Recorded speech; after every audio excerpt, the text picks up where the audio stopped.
সমস্ত বইয়ের সূচনায় লেখক বলে দেয়, বইয়ের ভিতরে যদি ভুল থাকে তাহলে উক্ত ঠিকানায় যোগাযোগ করবেন, আমরা সংশোধন করব। লেখে কি লেখে না?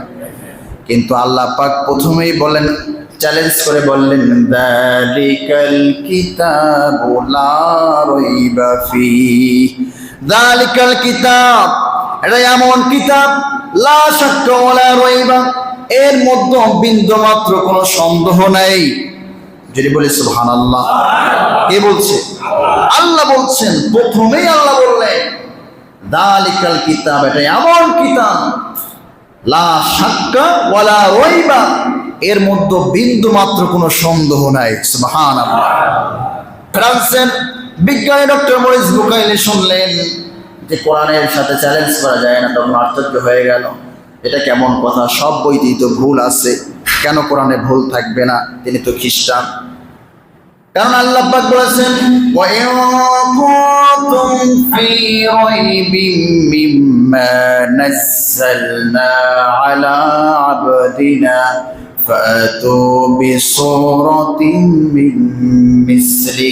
আল্লাহ পাক বলেন, ওয়া ইন কুনতুম ফি রাইবিম মিম্মা নাযালনা, আমি আল্লাহ পাক রব্বুল আলামিন তোমাদের উপরে যে কোরআন নাযিল করেছি, রাইবিম মিম্মা নাযালনা আলা আবদিনা, আমার দোস্তের উপরে যে কোরআন নাযিল করেছি, এর ভিতরে যদি তোমরা কোনো সন্দেহ পোষণ করে থাকো, আলা আবদিনা ফাতু বিসূরাতিন মিন মিসলি, যদি সন্দেহ পোষণ করে থাকো তাহলে অনুরূপ একটা সূরা বানায় দেখো। সূরা বানাইতে কেউ পারছে আজ পর্যন্ত? কিয়ামত পর্যন্ত পারবে? যদি বলুন পারবে? কোরআনের একটা আয়াত তো বাদ দিলাম, একটা হরফ আজ পর্যন্ত কেউ বানাতে পারে নাই, কিয়ামত পর্যন্ত কেউ বানাতে পারবে? এটাই হচ্ছে ঐশী গ্রন্থ আল্লাহর কোরআন। সুবহানাল্লাহ। ডক্টর মরিস বুকাইলি চিন্তায় পড়ে গেল যে কোরআনের ভিতরে কোনো ভুল নাই। এবার ফ্রান্সে এসে সে রিসার্চ করা শুরু করলো, বা খুলে দেখলো কোরআনটা আরবিতে। কিসে? আরবিতে। যখন তিনি ছুটি পাইতেন, বছরের ভিতরে ছুটি পাওয়ার পরে সৌদি আরব গিয়ে শায়েখদের কাছে এবার কোরআন শিক্ষা অর্জন শুরু করলো।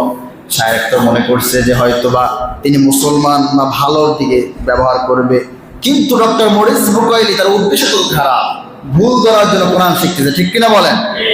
যখন তিনি কোরআন শিখলেন, দীর্ঘ কয়েক বছর পরে কোরআনের শিক্ষা অর্জন করলেন, যেখানেই পড়তেছে সেখানেই তিনি বুঝতেছে। সুবহানাল্লাহ। এরপরে দেখতেছে যে আল্লাহ পাক রব্বুল আলামিন এখানে সব বিজ্ঞানের কথা বলেছে। সুবহানাল্লাহ। সায়েন্সের কথা বলেছে, যেন বলা হয় Quran is the best of science, কোরআন হচ্ছে উত্তম বিজ্ঞান। সুবহানাল্লাহ।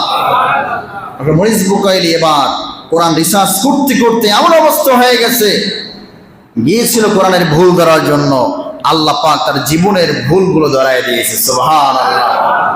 ডক্টর মরিস বুকাইলি কোরআনের ভুল ধরতে গিয়ে নিজের ভুল ধরা পড়ে গেল, এরপরে কালেমা পড়ে মুসলমান হয়ে গেল, নাম রেখে দিল সুলাইমান। সুবহানাল্লাহ। তাহলে এই পৃথিবীতে কোরআন হচ্ছে জীবিত মুজিজা। ঠিক কিনা বলেন?